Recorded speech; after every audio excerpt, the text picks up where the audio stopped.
All right, we very quickly do need to switch tracks because this is a story that we're covering as we speak. Kargil Diwas being celebrated right now. I believe the visuals you're getting are right now from Jammu. I will wait to confirm that for you. Though Kargil Diwas being celebrated today on Tuesday, July 26th. It's celebrated on this day every single year. The Kargil War, remember, taking place in 1999, where the Indian Army reclaimed, among other targets, the famous Tiger Hill during that battle. We'll be talking through the day to defense experts about the celebrations, but on your screens right now, the 23rd celebrations of the Kargil Vijay Diwas. Defense Minister Rajnath Singh was present in Jammu and Kashmir, you'll remember, a few days ago to commemorate the same. My colleague, our Jammu and Kashmir Bureau Chief, Mufti Islah, with us right now to bring us more details. Mufti, the visuals we're playing out for our audiences right now, coming in from the War Memorial in Dras. Dras, obviously a Kargil district in the Union Territory of Ladakh. But could you tell our audiences more about the visuals and the significance of what we're seeing on our screens right now? Look, this is a huge show which has been put by Indian Army at a place in Dras.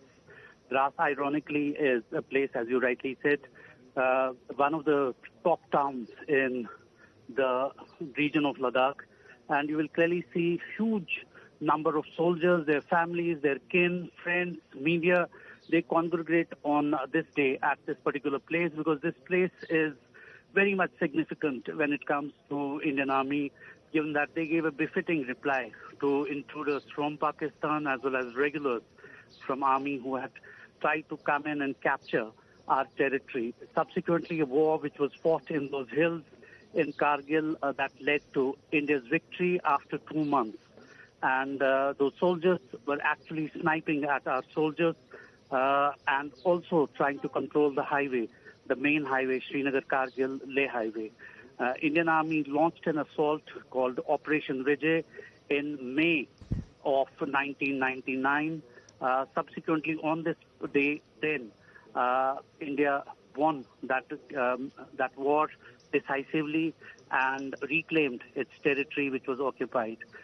Clearly, since then, since last so many years, this particular day is commemorated as a victory, and that's when soldiers, their families, families of soldiers who were martyred on those icy peaks, they come in and pay homage to the sacrifices, to the courage, to the selflessness of the Indian soldiers, his steely resolve in really climbing those hills, which were at an altitude of 17,000 to 20,000, where ordinary souls like you and me will go breathless.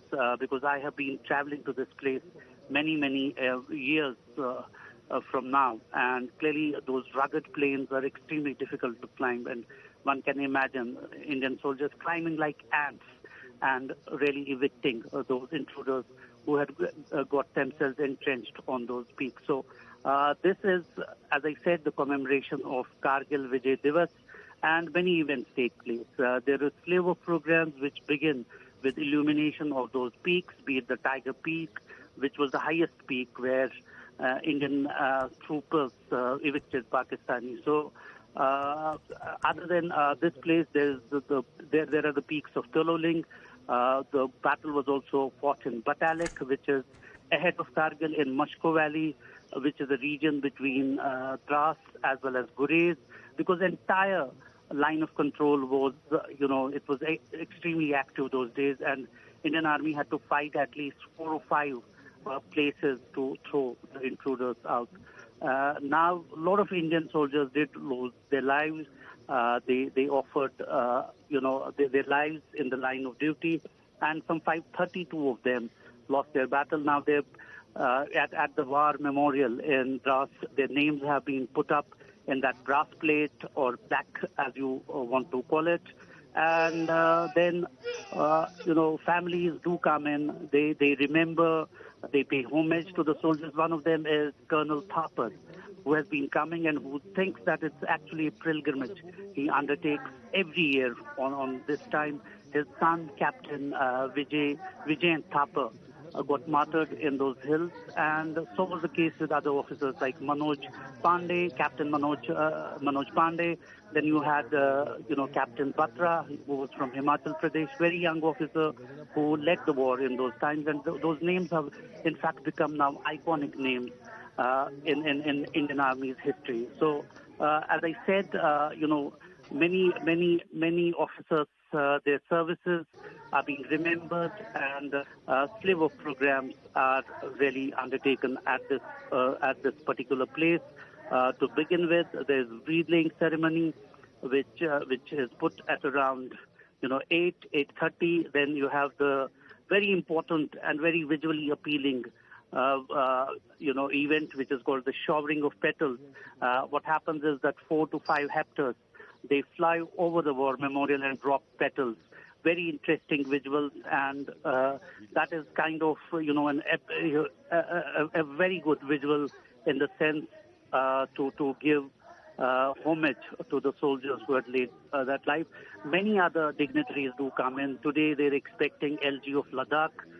There's already the Northern Commander-Chief, Lieutenant General Upendra Dwivedi, who will be there. He will be briefing soldiers and also telling them the story of how Indian soldiers fought in those icy hills to reclaim their territory, and also to prepare them that if there are really such eventualities, soldiers should really pick a lesson from the Kargil War and, fight for her country. Mufti. So that's the message, actually, Mufti, stay with us. which goes out. Stay with us, please. Our colleague, Arunima, is also with us right now to bring us a lot more context on the visuals we can see on our screens.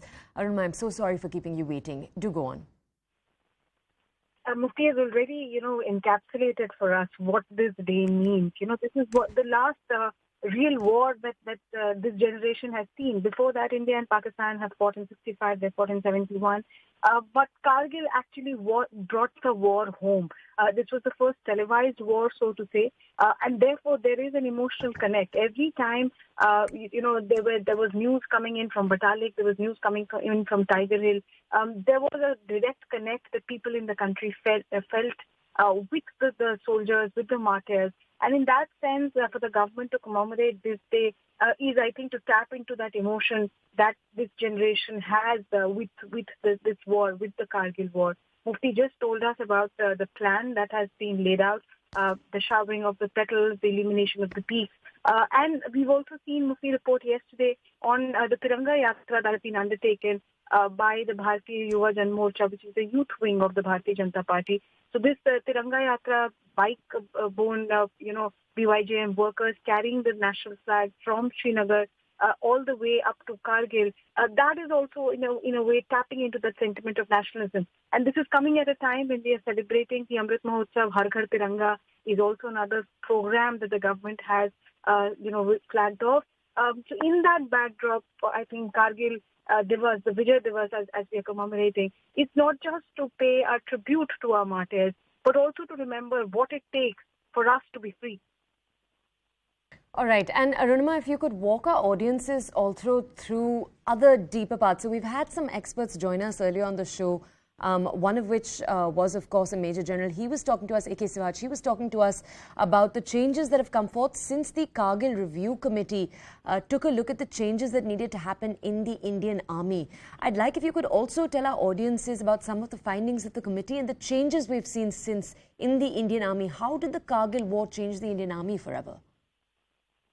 Like I said, this was something that took India back, because this was coming at a time when the government was reaching out to Pakistan. We were talking about Muzaffarabad Uri bus services. We were talking about greater people-to-people interaction. We had even, welcomed all the initiatives that both sides had started to ensure that relationship between the two countries came on a better footing. In that backdrop, India was backstabbed by what happened in Kargil. And just the raw courage of our men in uniform, just the way they didn't care about their own well-being and went up on those very steep hills, peaks, so to say. Oxygen supply was a problem. Equipment, training, the surprise element that the Pakistani troops had, because they had already captured the peaks and we were down below.